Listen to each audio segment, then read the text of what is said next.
In the last 2 episodes of the English Medieval King series, we've covered rather grim topics. Previously, we've looked into their deaths, burials, and remains. So let's explore something fun and a little bit dirty: promiscuity. Every king, no matter how promiscuous, needed an heir, ideally a male heir, sired by the ruling king. But sometimes that never happened, which could lead to political uncertainty or even civil war.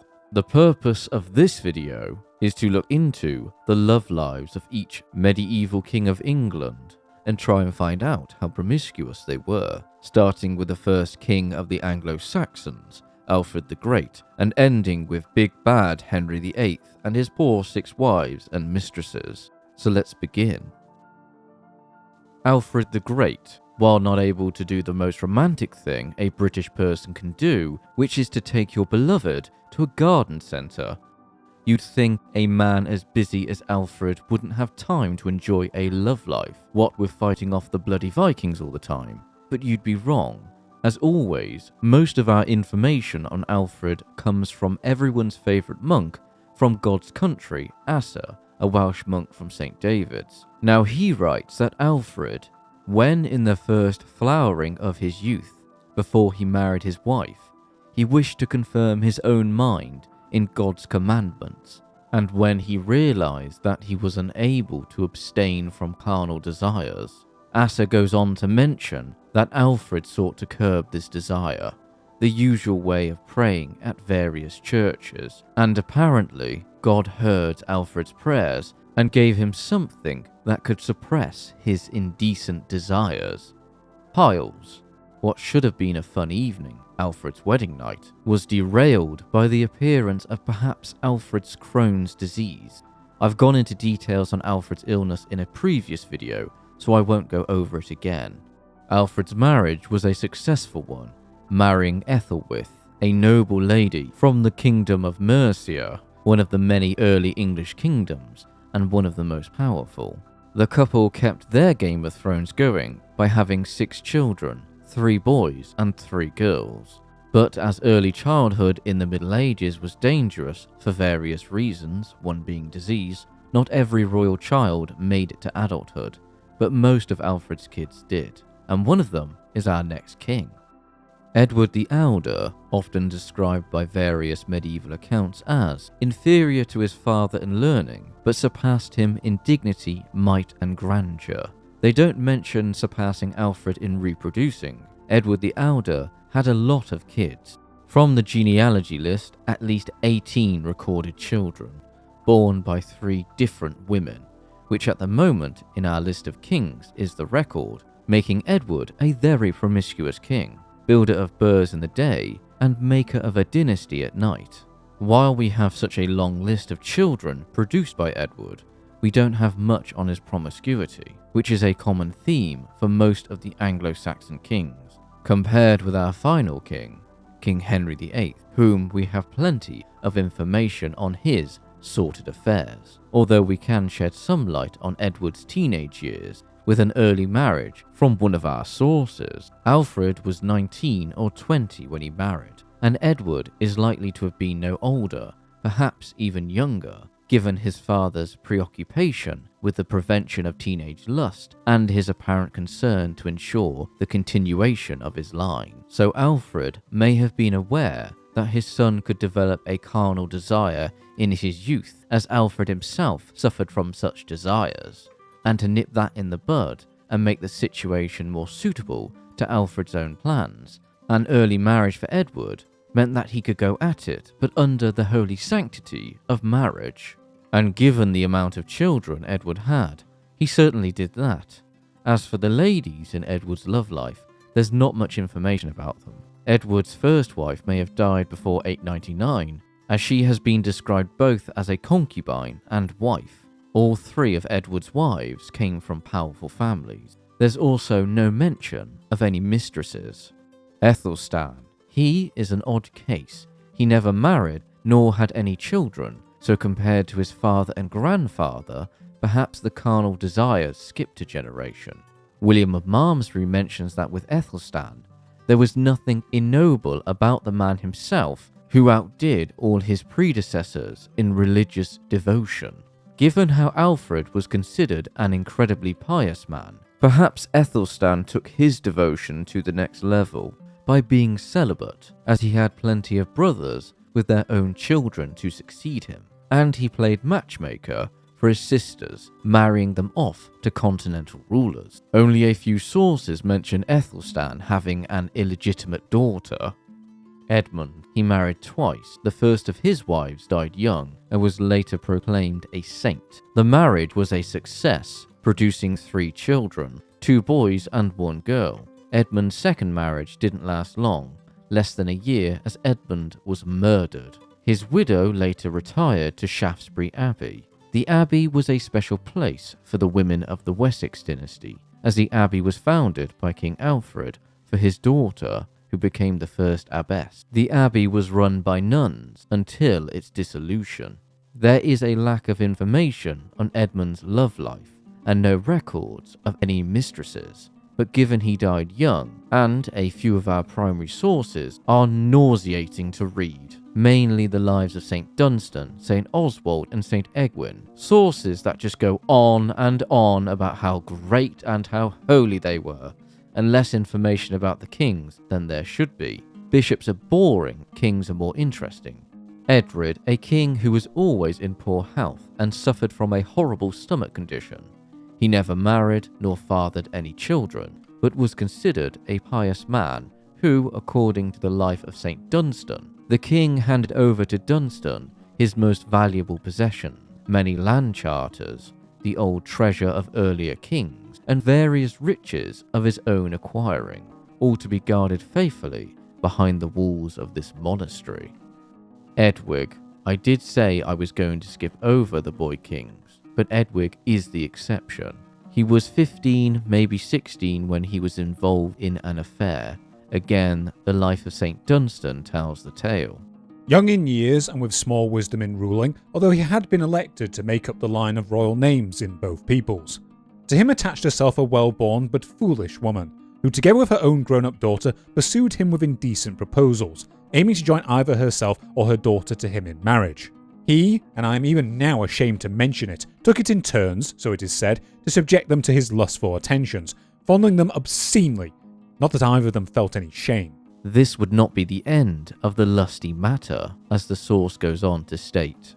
On the very same day after the king's ritual installation and anointing, his lust suddenly prompted him to rush out to caress these whores in the manner that I have described, leaving the happy feasters and the seemly assemblage of his great men.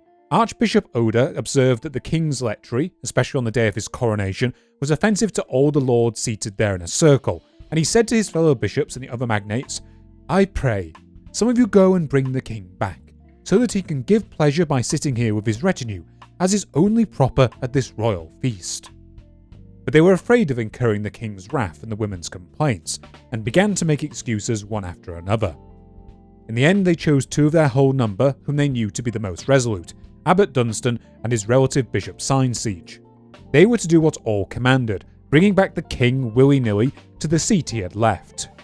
This particular story ends with Dunstan verbally abusing the women and then dragging the king from and removed him from the couch where he had been fornicating with the harlots. That particular quote is found on page 69 of the source. Whether that was intentional or not, I don't know. Edwig, in a few other sources, is described as a handsome but foolish youth, or known as the Fair. Remember, the original source is promoting how great and how holy Archbishop Dunstan was, so the story may be embellished. Edgar.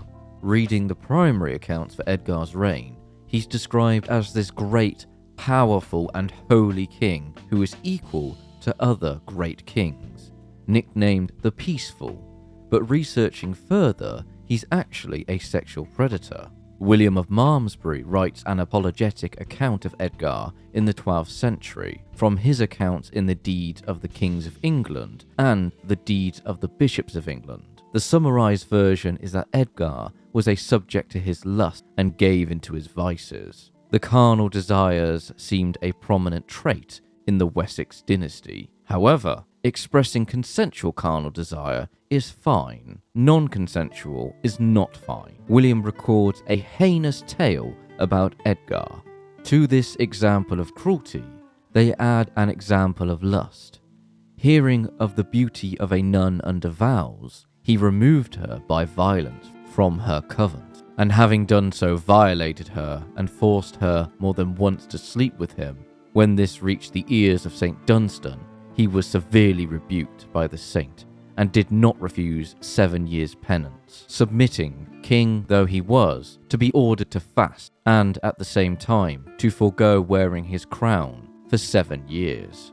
Another tale of Edgar's lust mentions him desiring a noblewoman only for one of his ealdormen to want her instead, and attempt to trick Edgar, only for Edgar to call out this bluff, kill the ealdorman during a hunting trip. We've heard this tale before, I swear, of hunting trips being an excuse for murder. For Edgar's promiscuity, I find this conclusion about Edgar's love life interesting from Professor Barbara York.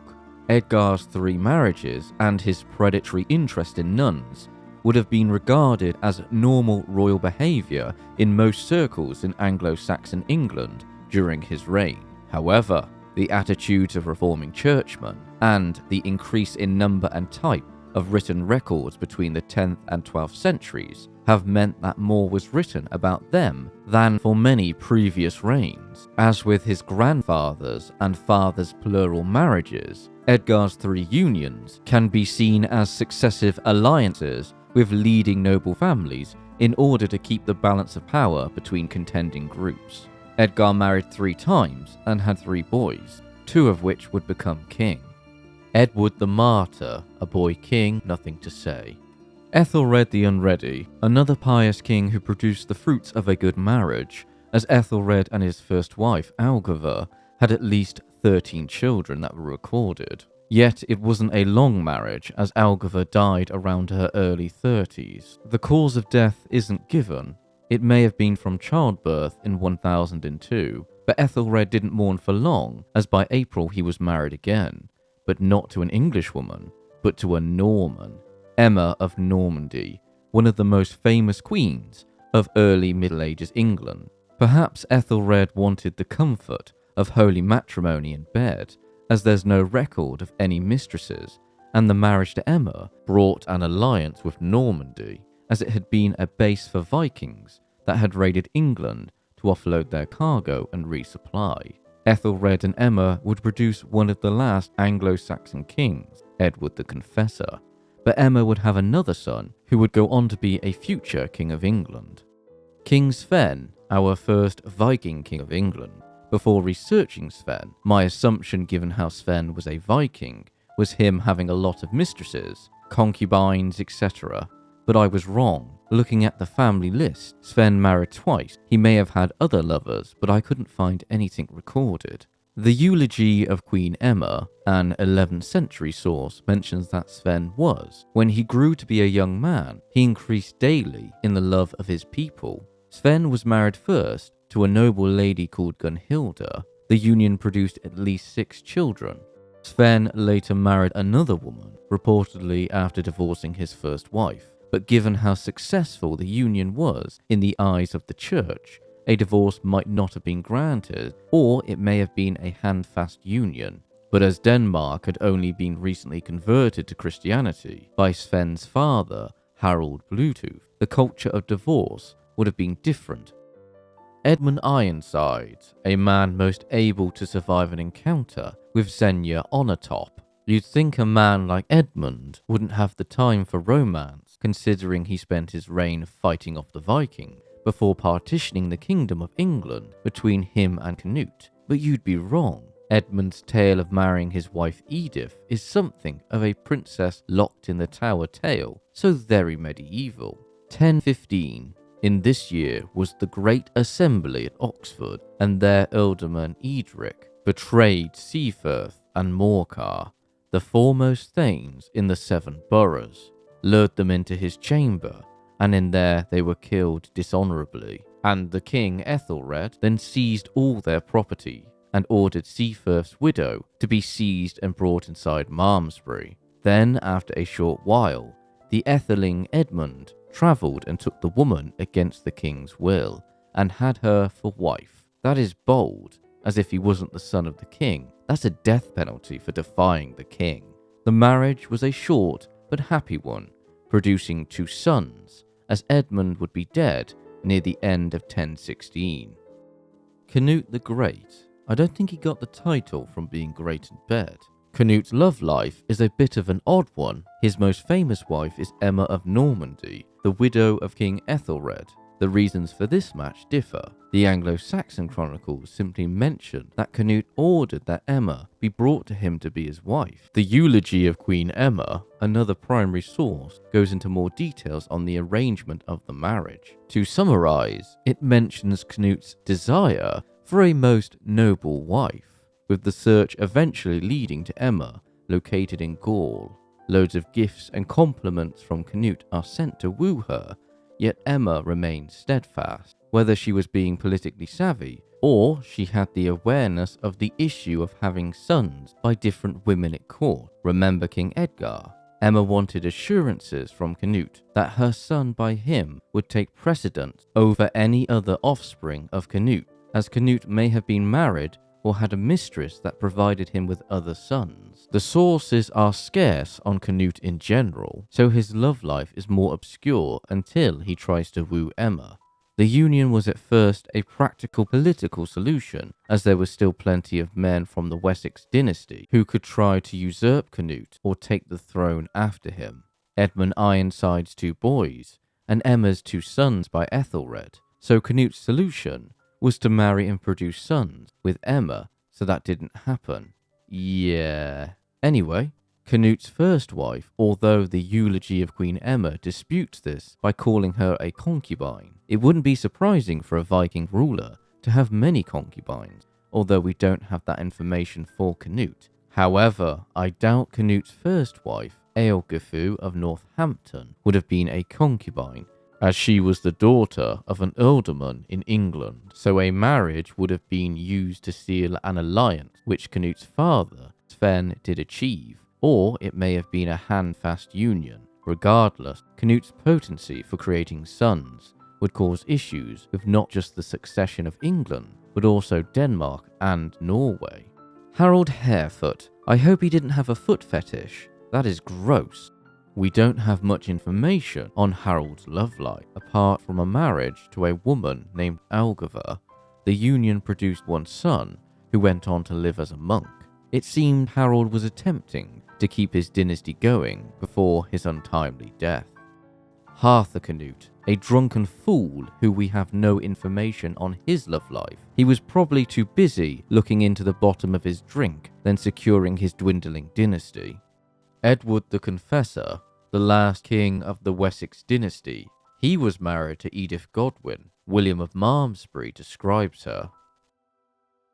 Not long after, the king took Edith, the daughter of Godwin, to wife, a woman in whose breasts was a school of all the liberal arts, but small inclination for worldly things. On seeing her, while you would have been amazed at her education, you would have certainly also been attracted to her intellectual modesty and the beauty of her body. That particular description of Edith comes from a contemporary source called The Life of King Edward. While Edith sounds like a catch for Edward, one primary source called The Life of King Edward states that Edith was to Edward the excellent queen, served him as a daughter, which goes against some of the prayers at Edward's coronation, that he be given plenty of children. Oops. Edward didn't have much choice in choosing his bride. After all, Edith was a member of the powerful Godwin family, who Edward had to contend with. Edward had to work with Earl Godwin, a man Edward held responsible for his brother's death. But in short, Edward was not promiscuous, not even one bit. The easy answer is that King Edward practiced celibacy. I know, how boring. But that leads us to why was he celibate? Why did Edward not have children? Was he so uncaring for his dynastic future? Or did he want to spite the Godwins by not consummating the marriage with Edith? Or did he have someone else in mind for the succession? Historians have given many reasons as to why, but then that bleeds into the succession crisis and away from the video topic. After all, we know what happened next. Harold Godwinson, the last Anglo-Saxon king, from one of our sources, he's described as a womanizer, so already Harold is far more promiscuous than the saintly King Edward. Harold was another king who had a handfast marriage to Edith Swanneck, producing at least 5 children, making the union a successful one. It's also possible that Harold may have slept with enslaved women.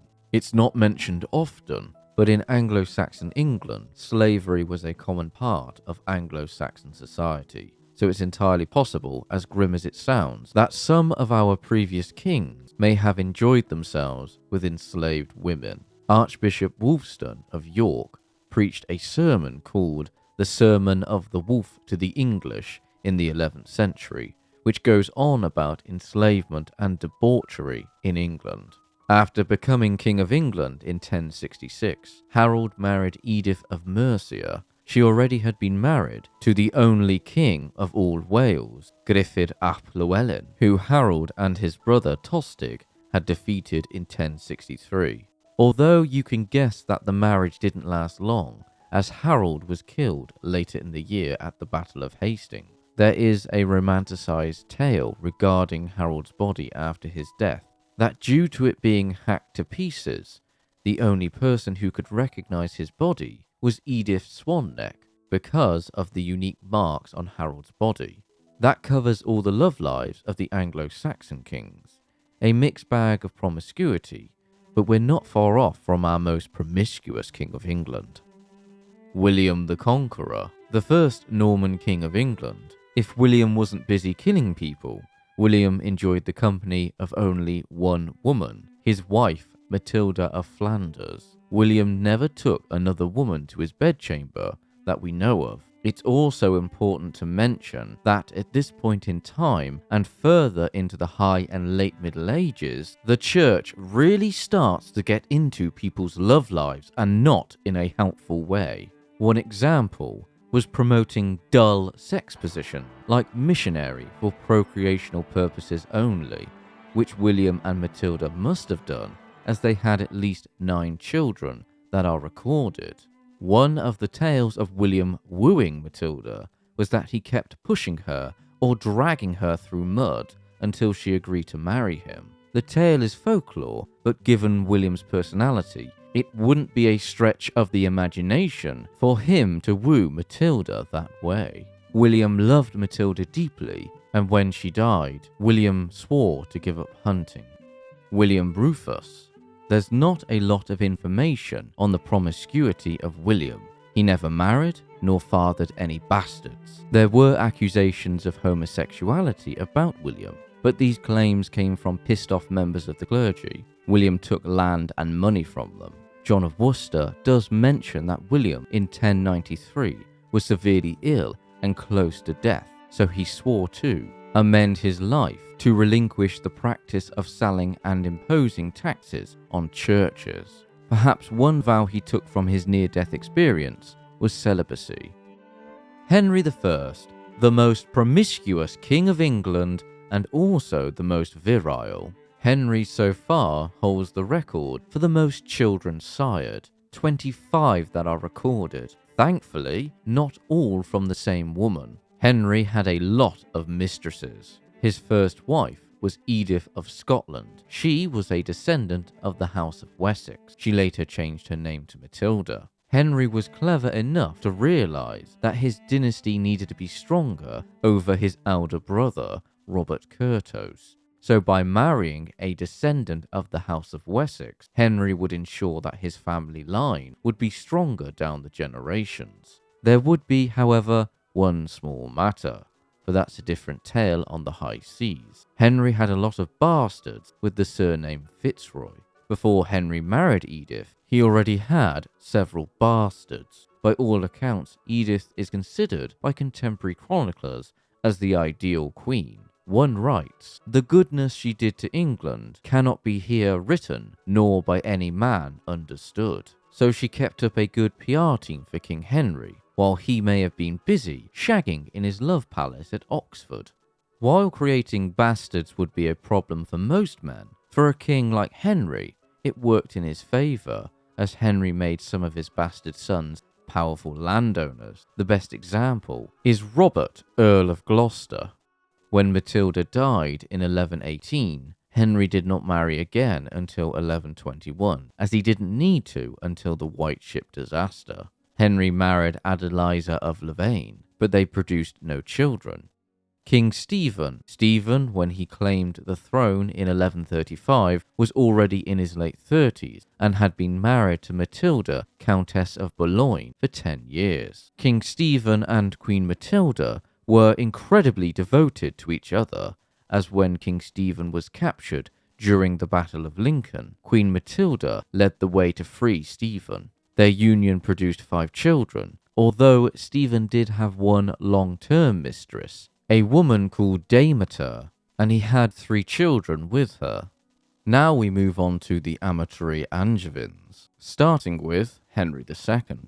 He comes close to his grandfather's level of promiscuity. The best example I can offer is how Henry essentially cut the French king Louis VII. Firstly, by marrying his ex-wife, Eleanor of Aquitaine. However, in that case, Eleanor had sought Henry out. And secondly, Henry had Philip's daughter, Alice, who was from another marriage, as one of his mistresses. She was sent to Henry as a ward. Henry's most famous mistress was Rosamund Clifford, or Fair Rosamund. Her beauty was apparently legendary. It would be remiss of not mentioning the court of love that supposedly existed during the reign of King Henry by Henry's wife, Eleanor of Aquitaine, to deal in lovers' affairs or issues from love. This court of love was incredibly popular in fiction, and even in recent years, the court of love makes an appearance in video games. Players of Civilization 6 will remember Eleanor of Aquitaine's leader ability, Court of Love. There's plenty of information about this court. Eleanor and Henry were incredibly sexually compatible, producing 8 children, 5 boys and 3 girls. Henry also had plenty of bastards. One even became an archbishop. Richard the Lionheart, if Richard wasn't busy fighting his father, or fighting to keep Aquitaine under control, or fighting in the Third Crusade, and then fighting the French king, and then composing a famous song while in prison, and then fighting the French king again, before finally dying during a siege. Despite all of that, Richard still had time for lovemaking. Richard produced at least 1 bastard son, and when dealing with rebels in his lands in Aquitaine, they complained that his lusty behaviour towards his subjects' wives and daughters was one reason they rose up. As for Richard's marriage to Berengaria of Navarre, the match was a political one, as the marriage would secure an alliance that would protect Richard's southern lands in France. Yet Richard was already on his way for the Third Crusade, and while travelling to meet up with Richard, Berengaria's host became shipwrecked off Cyprus and held captive by the ruler of the island. Richard promptly captured the island and freed his bride-to-be. How romantic. There was little love in the marriage, however, as even when Richard was dying from his wound, he summoned his mother over his wife, and then poor Berengaria would have to deal with Richard's successor, King John, our last Angevin king. We can make the argument that John lost most of his French lands because of his lust and marriage choice. John's first marriage was to Isabel of Gloucester, but that match was basically to give John land, although the two never consummated the marriage, as they were the great-grandchildren of Henry I. Besides, John sated his lust elsewhere, producing quite a number of bastards, 12 that are recorded. When John became king, he quickly divorced Isabel and married another, Isabel of Angoulême. She was young, and he was 34.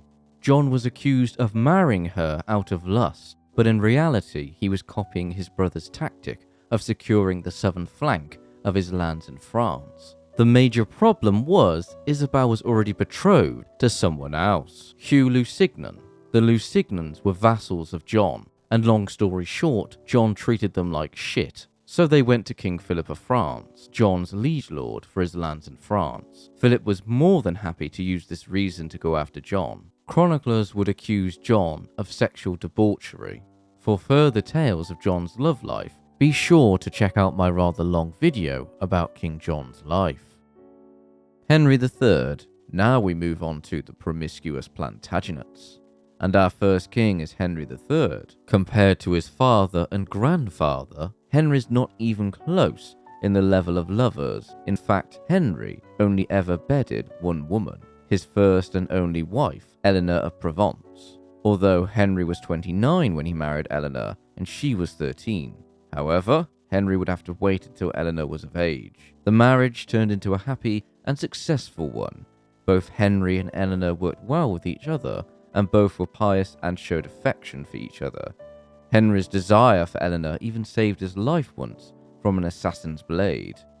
Their union produced 9 children, although sadly, quite a few died young. And when Henry died, Eleanor did not remarry, but became a nun in her later life. Edward I, hammer of the Scots, but not hammering them in the bedroom.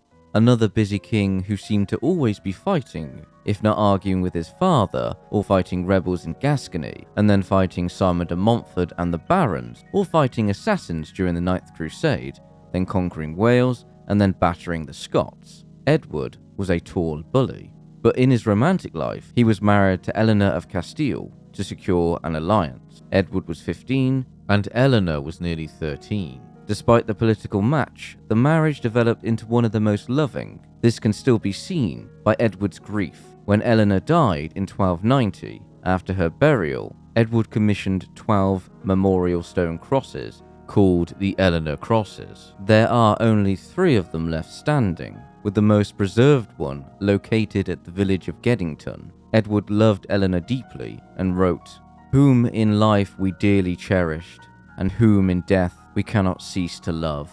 The couple had at least 16 children. Edward's second marriage in 1299 was again a political match, this time to the King of France's daughter, Margaret. She was around her early 20s and Edward was in his 60s. The couple would have 3 children. Edward II. The term "my wife's boyfriend" really does apply to Edward II. But firstly, the biggest thing that is mentioned about Edward's love life is that he was super best friends with Piers Gaveston. The argument that Edward and Piers were lovers depends on your own interpretation from what sources you've read or from which historians' assessments. As for Edward's marriage, it was another political match, around the same time as his father's second marriage in 1299. Edward II was betrothed to Isabel of France. There was an age gap of at least 10 years, so the marriage didn't happen until 1308. During this time, Edward fathered a bastard son. Despite how their relationship ended, Edward and Isabel had 4 children, so Edward achieved his dynastic duty, despite it also being used to end his rule later on. As once Isabella had secured her son, the future Edward III, she returned to England with her lover, Roger Mortimer, and gathered an army. There are many reasons why Isabel and Edward's marriage collapsed. Perhaps one reason was the 100 shillings Isabel lost to Edward in a dice game. Edward III. Unfortunately for Edward, in his old senile age, he was taken advantage of by his mistress Alice. Edward continued the tradition of a young marriage, marrying Philippa of Hainaut. Their union paved the way for pretty much everyone in Britain to be able to say they're a descendant of Edward III from the 13 children produced from their union.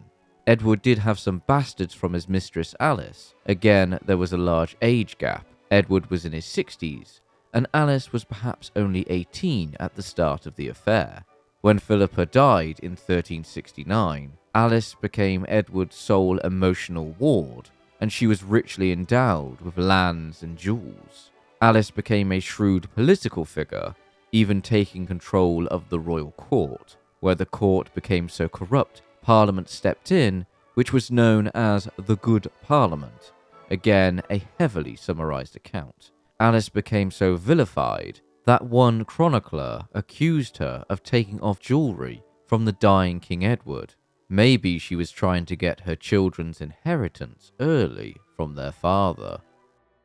Richard II. We've talked about how a king's grief can be manifested into something beautiful like the Eleanor Crosses. But in Richard's case, his grief was so immense that he destroyed the palace where he and his wife, Anne of Bohemia, kept their court, Sheen Palace. The match was another political alliance, this time with the Holy Roman Empire. Both Richard and Anne were 15 when they married. The couple were incredibly fashionable. They were the hot couple of the time, and rarely apart, even travelling together. So Richard's grief when Anne died at the age of 28 from the plague is understandable. They had no children. Richard's next wife was Isabel. She was the daughter of the French king. She was 6 when she married Richard, so there would have been a long time before anything happened, but the marriage didn't last long, as Richard was deposed in 1399. Henry IV.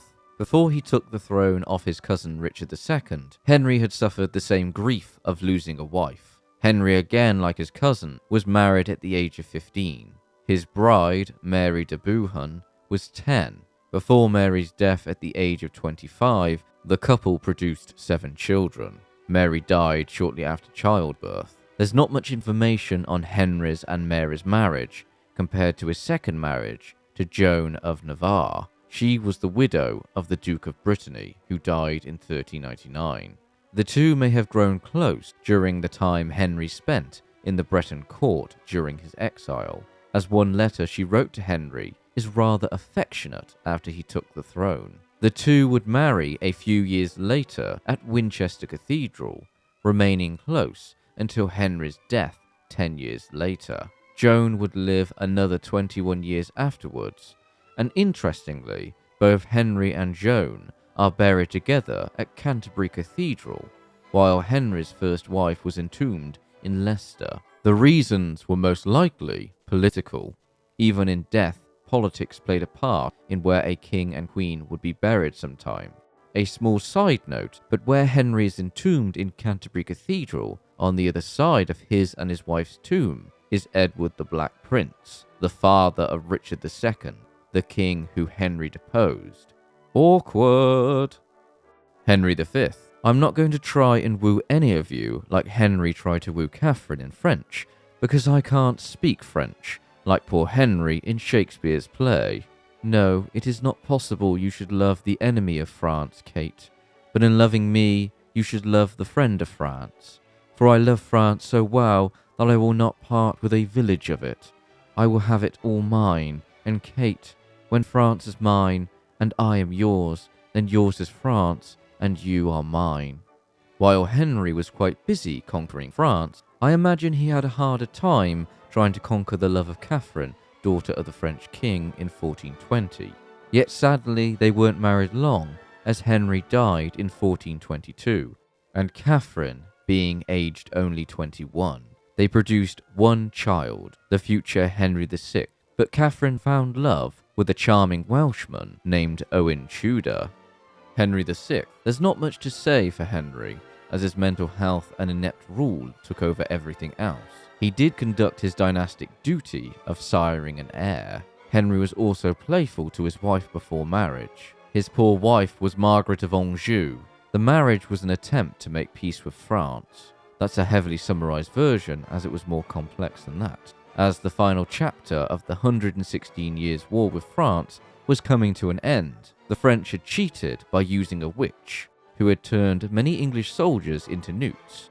They got better eventually. As for Henry's marriage, it was tough on poor Margaret, thrust onto the political scene at age 15, and by the time of the birth of Henry and Margaret's only son, Henry was mentally comatose. Margaret had to fight for everything, and sadly, she lost it all. Her husband and her son. She would later be ransomed back to France, where she was described as. The once peerless Margaret had become a horror to look upon. Grief had turned the whole volume of her blood to water. Her once superb eyes were swollen and red with weeping, and her skin covered with blotches like leprosy. I do apologise for taking this video down to a sad level, but sometimes the Middle Ages can be dark and bleak. Edward IV, the last several kings after King John, have all been fairly standard, with not many mistresses. That's about to change. Edward's promiscuity can be summarised by this quote from the Bard. To tell thee plain, I aim to lie with thee. Edward was tall, at least 6'3", handsome, charming, and easy to get on with. He was popular with the ladies of the court, and as he was winning the fight for the throne during the War of the Roses, he was the most eligible bachelor in England. The sun shone on this son of York. Edward may have used the promise of marriage to get what he wanted in the bedroom, or simply after feasting with his lords and engaging in the youthful debauchery. Edward had plenty of mistresses and produced a few bastards. Edward loved many women, but his wife Elizabeth Woodville rightly took precedence. The marriage was an odd and a political misstep by Edward. Elizabeth's family weren't rich or even that distinguished, so Edward may have married her because he was so enamored with her beauty. Edward's not the first king to fall for someone based on their looks. The marriage was successful, producing 10 children. Elizabeth herself was a widow with 2 young sons when she married Edward, which might have made her more attractive to Edward, as it proved she was fertile, but also she produced 2 sons, something Edward would need in the future. But Edward's early death put all of that into jeopardy. Edward V, boy king, nothing to say. Richard III, despite being portrayed as creepy and villainous in some artworks and in Shakespeare, Richard III was known to have produced a few bastards before his marriage, so surely he couldn't have been that bad. Richard's tale of his marriage is similar to Edmund Ironside's, rescuing a noble lady from imprisonment. When Richard was a young lad, he spent some years in the household of the Earl of Warwick, known as the Kingmaker. Richard met Warwick's 2 daughters, Isabel and Anne. Isabel would later marry Richard's older brother, George, the Duke of Clarence, and Anne would marry Edward of Westminster, the son of Henry VI and Margaret of Anjou.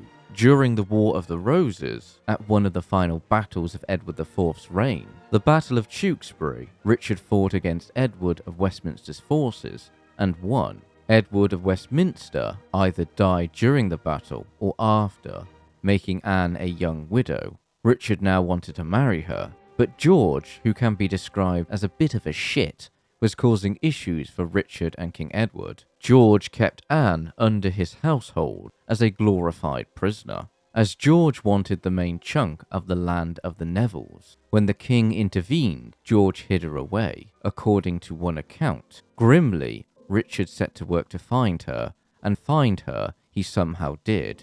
Disguised as a cookmaid, she had been hidden in the kitchens of a friend of Clarence's. Richard took her to a sanctuary at St. Martin-le-Grand, and there they would later marry. The marriage lasted for 13 years before Anne died of tuberculosis. They had one child named Edward, who died young.